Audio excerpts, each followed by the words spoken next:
Acca l'apparition de Baba Nounou. Baba Nounou walole kor mari. Marfafa ko lupo jan. L'apparition de Baba Nounou. Baba Nounou si kaw jan.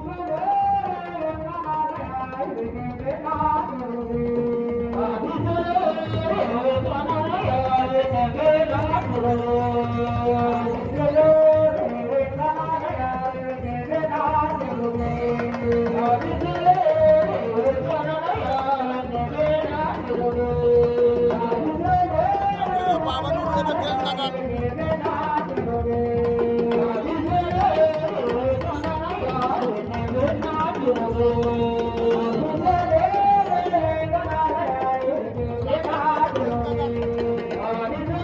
Ndeysaan l'entrée de Kees Ndangaan. Kees Ndangaan a lupo jan à domicile.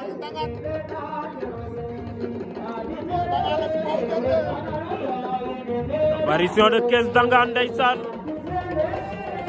à domicile.